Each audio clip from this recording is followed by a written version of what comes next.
Hello students, you are welcome at physics academy JEE. यहाँ पर मैं वीडियो एक quick revision of unit 1 electrostatics for class 12 यहाँ पर मैंने बनाया है।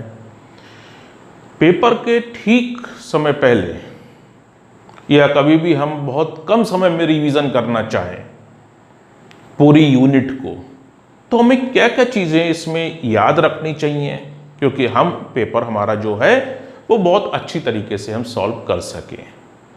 हकीकत क्या है, जब हम पेपर एग्जामिनेशन हॉल में बैठते हैं तो हमें वो चीज़ें याद ही नहीं होती हैं जो हमें वहाँ पर चाहिए होती हैं। जब हमें दिमाग में नहीं आ रही होती हैं तो डेफिनेटली हम उस क्वेश्चन का आंसर नहीं लिख पाते हैं।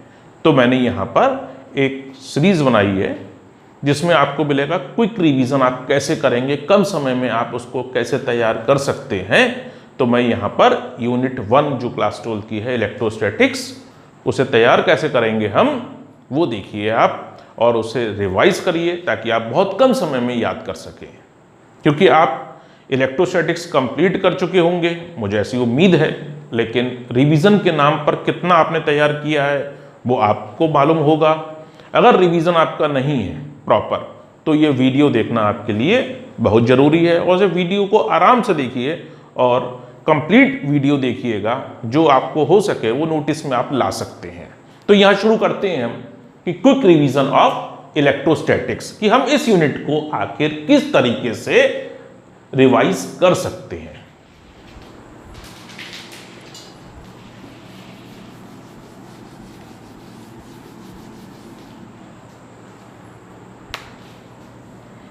यहां पर अगर हम टॉपिक वाइज बात करें तो मैं यहां पर बात करूंगा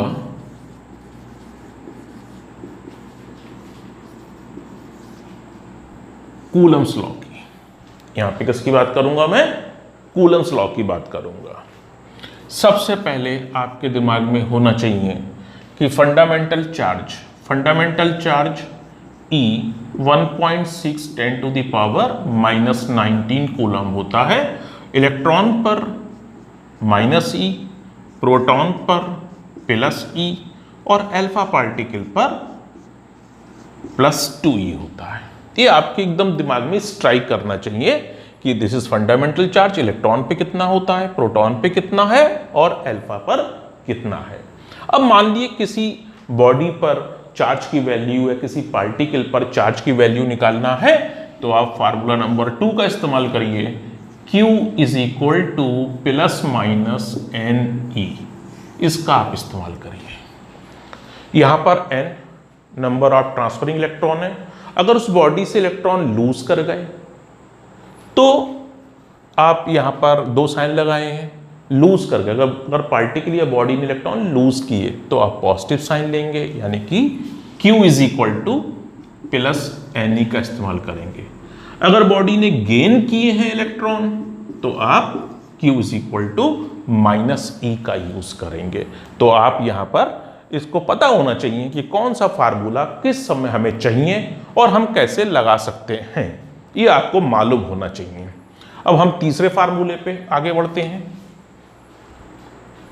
अगर यहां पर हम थर्ड फार्मूले की बात करें,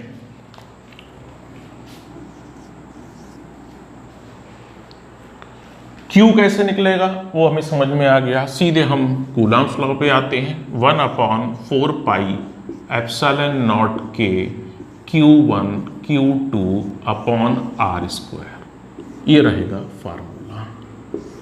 जहाँ K डाइलेक्ट्रिक कांस्टेंट है, K की वैल्यू 1 होती है। कब? फॉर एयर की बात कर लें या आप वैक्यूम की।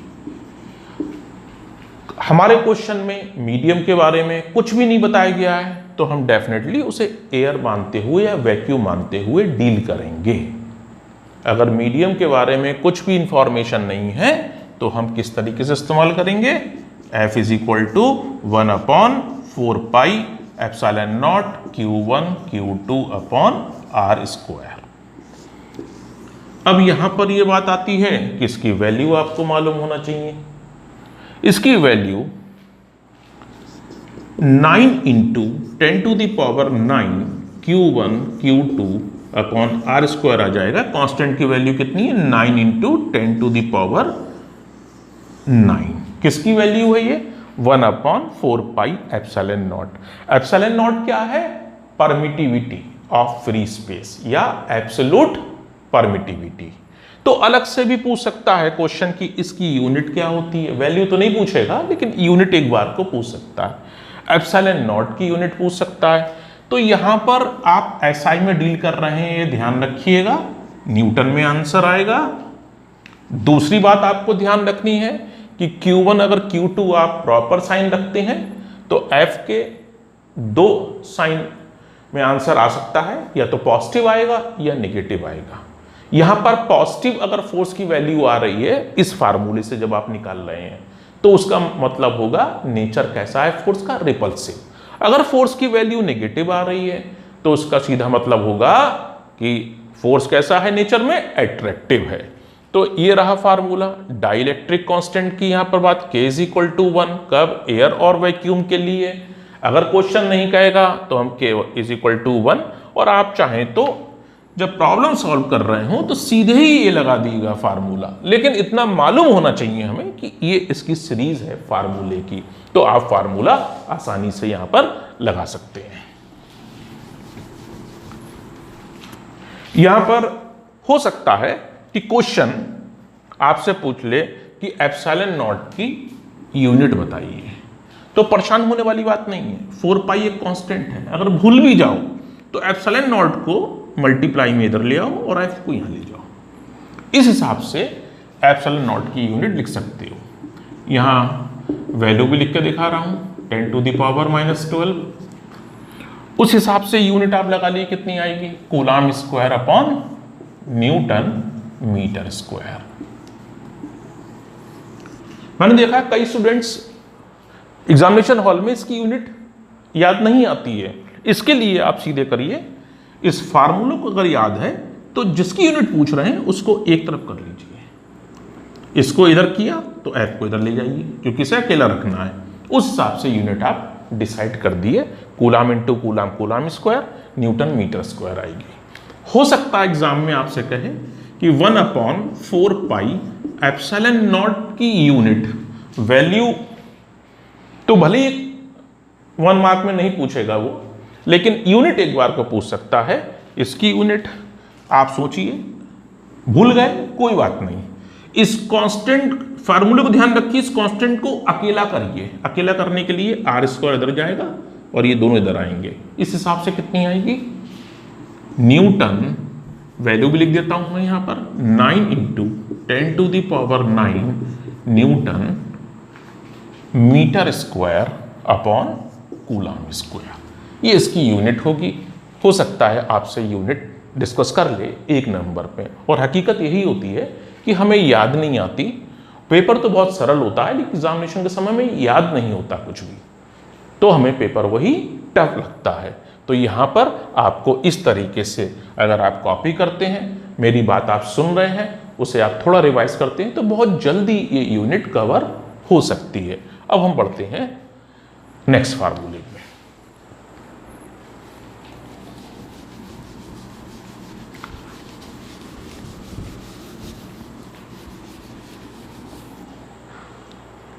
फोर्थ वन मैं यहां पे लिख नहीं रहा हूं, टाइम लगेगा, बोल दे रहा हूं। Principal of superposition of electrostatic forces, यानी टोटल फोर्स निकालने के लिए आपको इसका इस्तेमाल करना होगा। और भी है तो आप और आगे बढ़ाइए। कई न्यूमेरिकल बोर्ड ने यहां पर डिस्कस किए, लेकिन 2 ही वेक्टर को लेके ऐड करना था। अब यहां पर एक और रिक्वायरमेंट हो गई कि वेक्टर एडिशन का फार्मूला हमें मालूम होना चाहिए, और उसका डायरेक्शन कैसे निकालते हैं ये भी हमें मालूम होना चाहिए। तो मैं यहां पर इस यूनिट के अलावा जो रिक्वायरमेंट है उसका भी फार्मूला लिख रहा हूं। मान लीजिए ये वेक्टर F1 है, ये वेक्टर F2 फोर्स है, ये F1 है। तो आप कैसे फाइंड करेंगे, आप पैरेललोग्राम मेथड से फाइंड कर सकते हैं। F1 और F2 के बीच कितना एंगल है, अल्फा, और इनका रिजल्ट F1 के साथ कितना एंगल बना रहा है, थीटा। तो वेक्टर फॉर्म में तो ये ऐसे ही लिखा जाएगा, F1 vector plus F2 vector.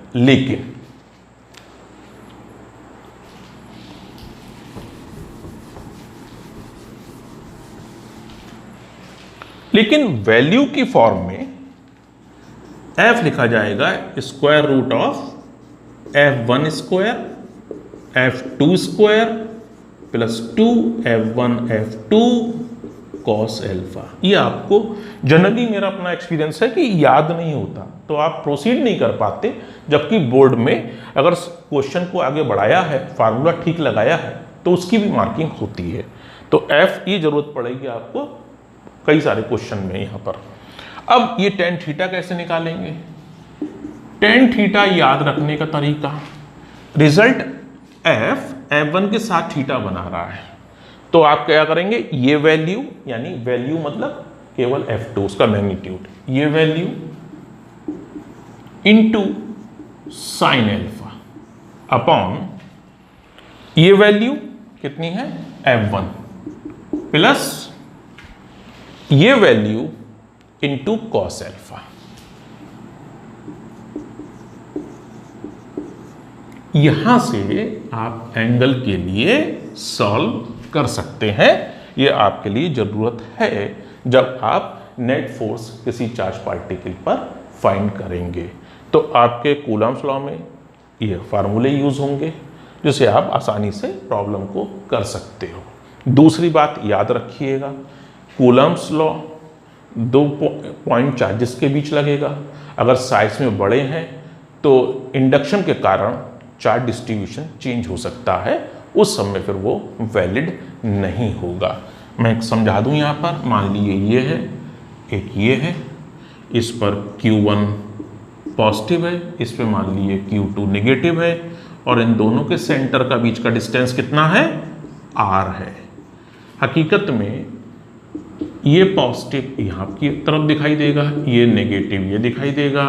Practically distance इस R डिस्टेंस से क्या होगा, कम होगा। तो जो कूलम्स लॉ लगाओगे, कूलम्स लॉ से जो फोर्स फाइंड करोगे उसकी वैल्यू कम आएगी, किससे, real value of the force between them. जो रियलिटी में फोर्स आएगा वो ज़्यादा आएगा, क्योंकि ये चार्ज R से कम, इफेक्टिव डिस्टेंस क्या है, R से कम है। तो ये कुछ बातें आपको मालूम होना चाहिए।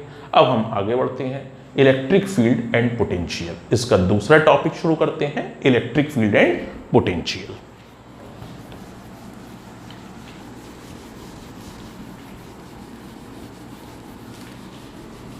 इलेक्ट्रिक फील्ड एंड पोटेंशियल, उसमें हम इलेक्ट्रिक फील्ड के बारे में बात करेंगे और पोटेंशियल के बारे में बात करेंगे। इलेक्ट्रिक फील्ड एंड पोटेंशियल, उसकी बुक में होगा electric field and Gauss's theorem. उसको गॉसेस थ्योरम को हम बिल्कुल अलग एक चैप्टर का ट्रीट कर लेंगे। फिलहाल इलेक्ट्रिक फील्ड का E limit Q naught tends to 0 F upon Q naught. Unit newton upon coulomb. एक बार बोर्ड ने फार्मूला लिखवा दिया था कि Q ये टेस्टिंग चार्ज है जो बहुत छोटा होना चाहिए। अब ये बहुत स्मॉल होना चाहिए इसकी वैल्यू, तो उसको लिखोगे कैसे? हमने लिखा है limit Q naught tends to 0। Otherwise आप सिंपली यूज कर सकते हो E is equal to F upon Q naught. आपने ये नहीं लिखा, लेकिन ये यहाँ पर एक कंडीशन है, अगर डेफिनेशन की तरफ जाएं ये वैल्यू छोटी होना चाहिए। लेकिन जब कोई न्यूमेरिकल आएगा तो आप भूल जाइए। फिलहाल जब E is equal to F upon Q naught कर रहे हैं तो वहां पर Q नॉट टेस्टिंग चार्ज है।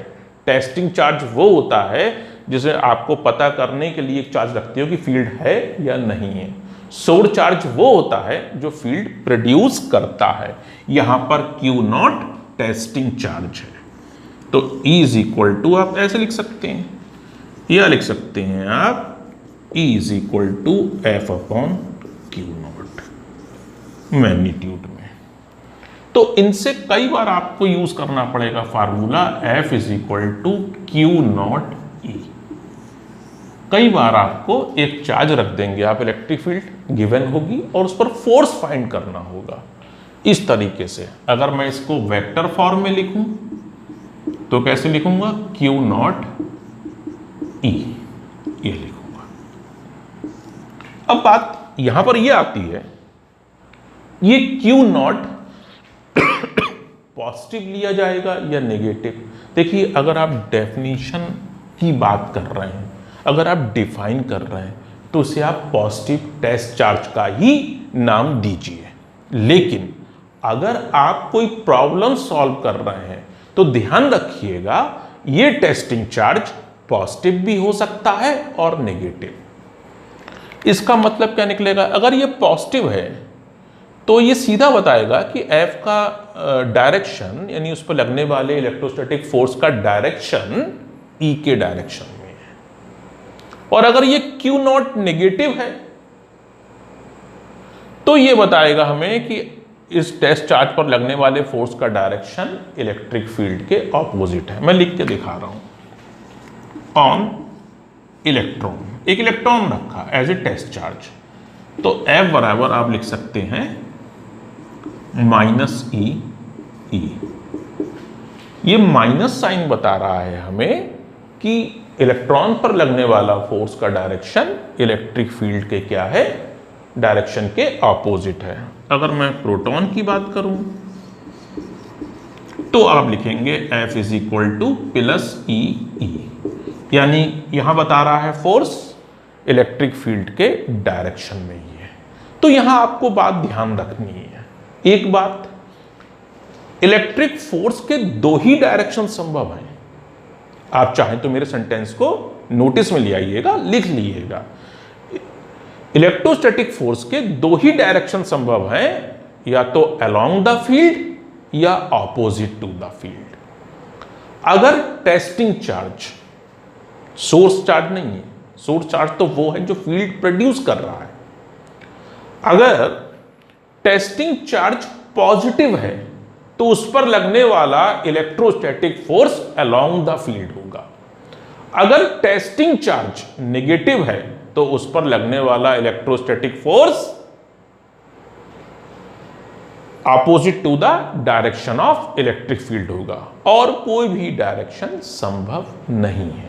तो इलेक्ट्रोस्टैटिक फोर्स के दो ही डायरेक्शन संभव है, अलोंग द फील्ड या ऑपोजिट टू द फील्ड। तो इस फार्मूले को किस तरीके से हम यूज करेंगे वो आपको समझ में आना चाहिए, क्योंकि पेपर सेटर जब भी पेपर को डिजाइन करेगा तो कुछ ना कुछ, क्योंकि आप अगर 1 मार्क के क्वेश्चन चाहे MCQ समझ लें, चाहे ट्रू फॉल्स समझ लें, कैसे भी समझ लें, टोटल 20 यानी एक एक नंबर के क्वेश्चन टोटल कितने होंगे पेपर में, आपके 20 क्वेश्चंस होंगे। और आपको वो बहुत छोटी छोटी बात पूछेगा, अगर उस समय याद है तो वो सारे एक एक वाले सही हो सकते हैं, जो 20 आउट ऑफ 20 दिला सकते हैं।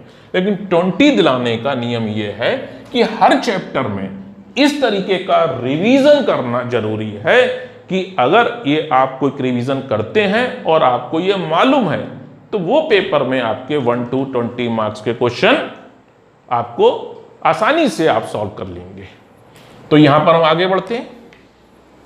इलेक्ट्रिक फील्ड निकालने का एक तरीका, टेस्टिंग चार्ज और उस पर लगने वाला फोर्स मालूम हो तो F अपॉन टेस्टिंग चार्ज कर दो तो आपके पास इलेक्ट्रिक फील्ड आ जाएगी। दूसरा तरीका,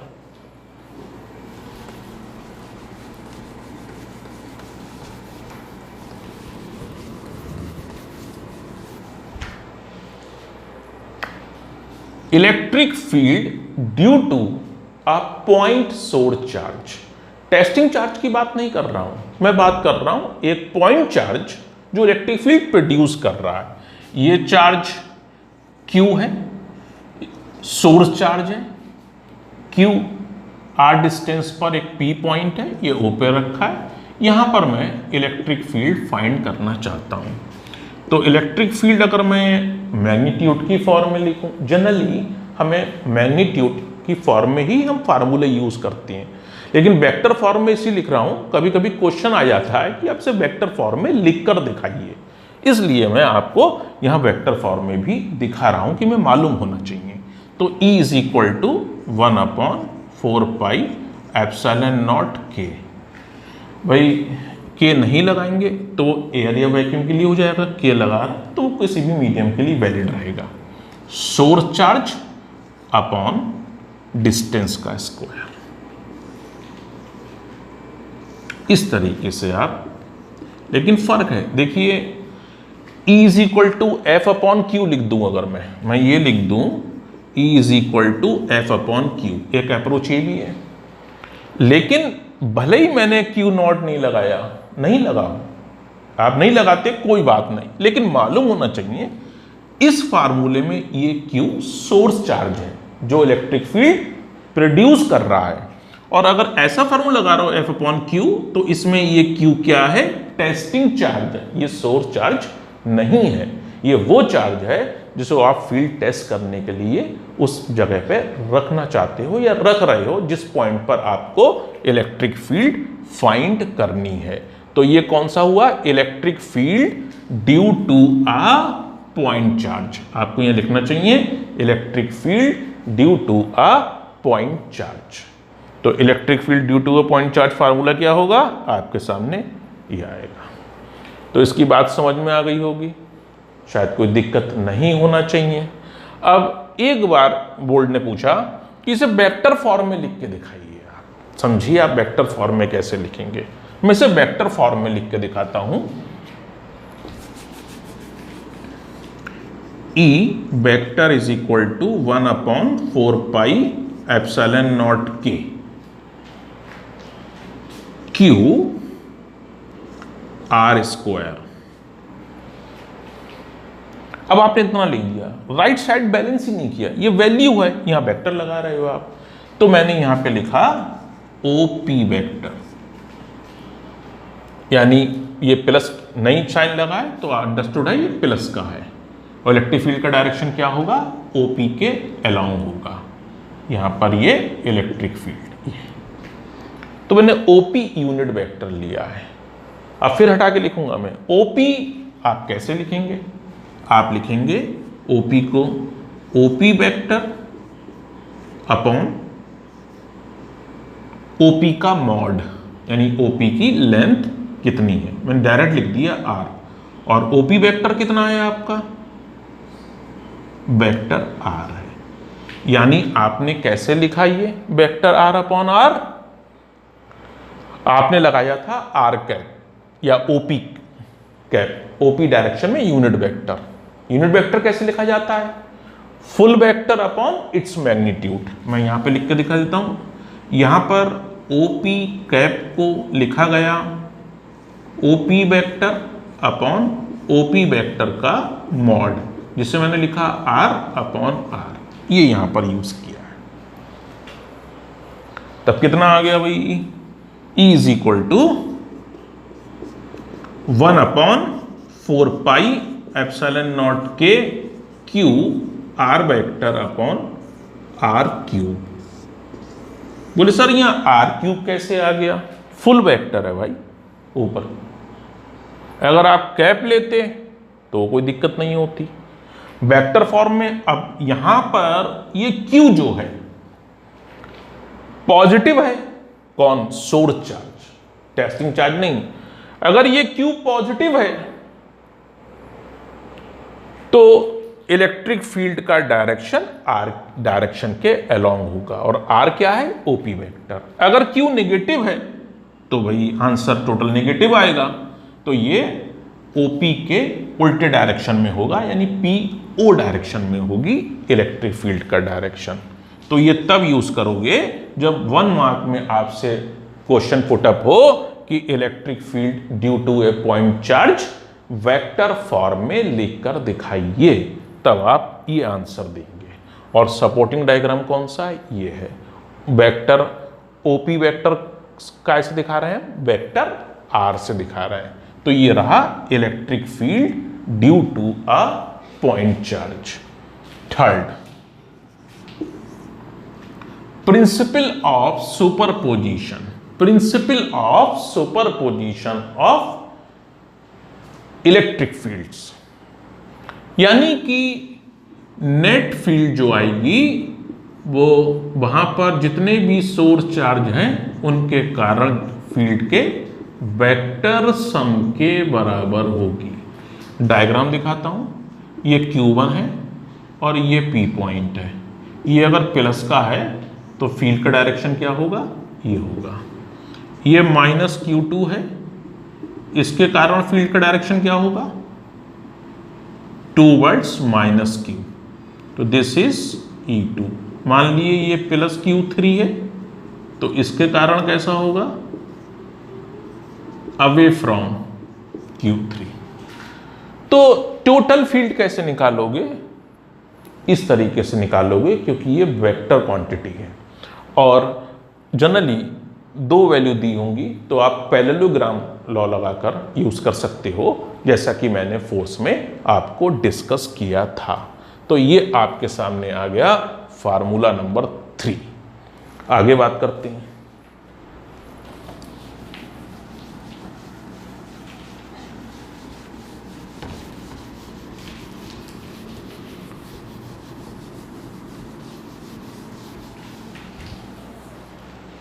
नेक्स्ट हम निकालेंगे electrostatic potential. Electrostatic potential, electrostatic potential आप कैसे फाइंड कर सकते हैं। ये एक इलेक्ट्रिक फील्ड है, इसके P पॉइंट पर इलेक्ट्रोस्टैटिक पोटेंशियल निकालना है। इलेक्ट्रोस्टैटिक पोटेंशियल का मतलब होता है यूनिट टेस्ट चार्ज को इनफाइनाइट से उस पॉइंट P तक लाने में वर्क डन, यानी कि Q0 टेस्ट चार्ज को इनफाइनाइट से P तक लाने में वर्क डन कितना है, W अपॉन जिसे लाए थे उससे डिवाइड कर दो, आपके पास क्या आ जाएगा, इलेक्ट्रोस्टैटिक पोटेंशियल आ जाएगा। और इसकी यूनिट क्या होगी, जूल अपॉन कूलम, और इसे क्या कहते हैं, वोल्ट कहते हैं, W अपॉन Q0। तो भाई ध्यान रखना है W क्या है, इस टेस्टिंग चार्ज कुछ भी हो सकता है, प्रोटॉन हो तो पता होगी वैल्यू कितनी है, जो भी चार्ज पार्टिकल है उसे इनफाइनाइट से उस पॉइंट P तक लाने में वर्क डन W है, जिसे लाए थे उसकी वैल्यू से डिवाइड कर दिया, हमारे पास P पर क्या आ जाएगा, इलेक्ट्रोस्टैटिक पोटेंशियल आ जाएगा। तो इलेक्ट्रोस्टैटिक पोटेंशियल क्या होता है, the work done to bring unit positive test charge from infinity to that point without acceleration. Without acceleration, ना तो उसकी वेलोसिटी इंक्रीज करे ना डिक्रीज करे, क्योंकि फोर्स वेरी कर जाएगा अगर A प्रेजेंट होगा, और फोर्स वेरी करेगा तो W वेरी करेगा। तो आप ध्यान रखिएगा कि इलेक्ट्रोस्टैटिक पोटेंशियल क्या होता है, इलेक्ट्रोस्टैटिक पोटेंशियल है the electrostatic potential at a point is defined as the work done to bring unit positive test charge from infinity to that point without acceleration. It is a scalar quantity. अब ये formula आपका किस form में था, testing charge. यही formula source charge की term में भी आ सकता है। कैसे आएगा देखिए,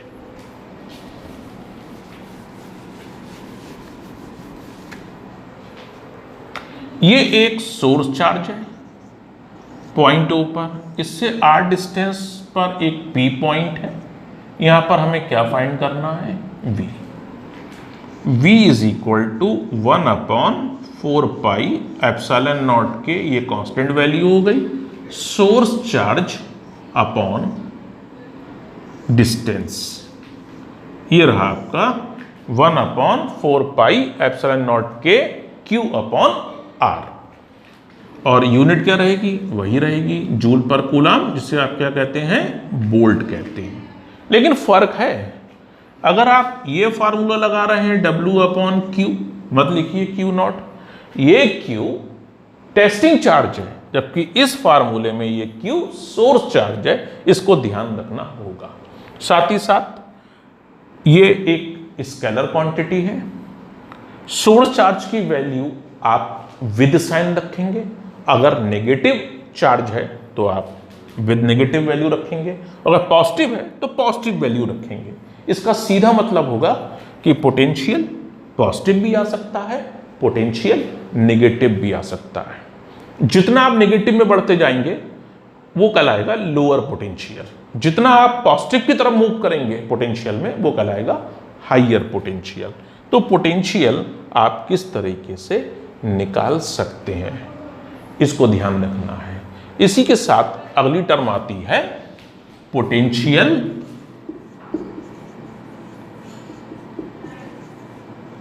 डिफरेंस।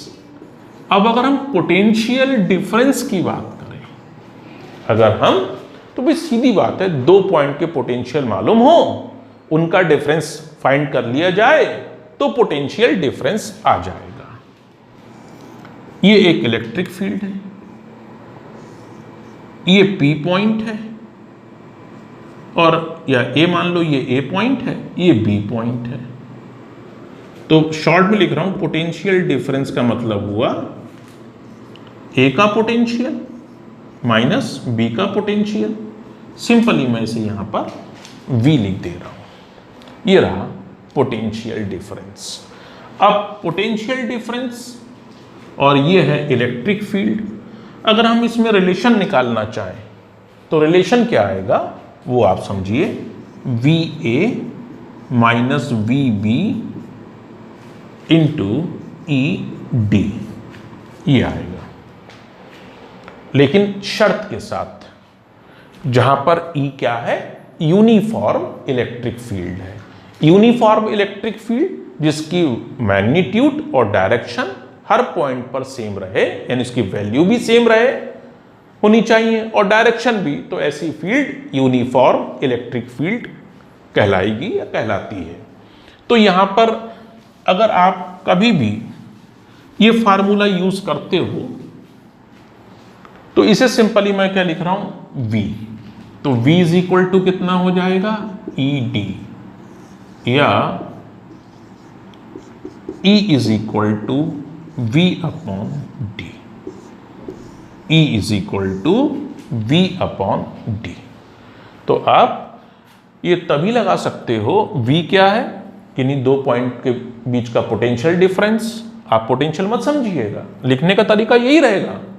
V है दो पॉइंट के बीच का पोटेंशियल डिफरेंस और D है उन दोनों पॉइंट के बीच का सेपरेशन या डिस्टेंस। जबकि E क्या है, यहां पर जो E है वो ध्यान रखिएगा यूनिफॉर्म इलेक्ट्रिक फील्ड होगी। अब बात ये आती है कि इलेक्ट्रिक फील्ड यूनिफॉर्म ना हो तो तब आप फार्मूले को अलग ढंग से इस्तेमाल करेंगे। तो अगला हम बता रहे हैं आपको कि इलेक्ट्रिक फील्ड अगर ये, तो dV is equal to minus E dot dr।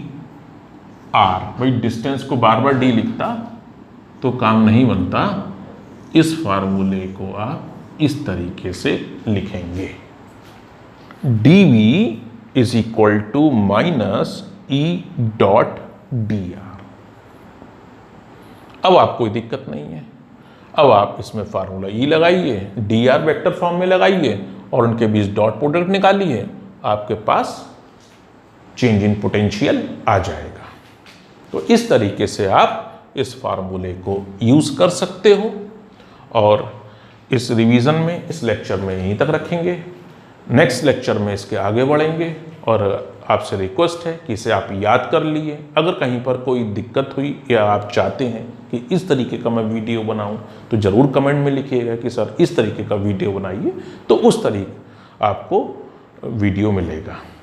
फिलहाल यहाँ पर हम फार्मूले को क्विकली दिखा रहे हैं, तो आपको डेफिनीशंस अगर इसकी याद कर सकते हैं, अगर कहीं प्रॉब्लम आई तो आप ज़रूर कमेंट में लिखिएगा। और अगर आपको ये लेक्चर अच्छा लगा तो सब्सक्राइब करिएगा और इसे लाइक करिएगा और इसे शेयर भी करिएगा। Thank you.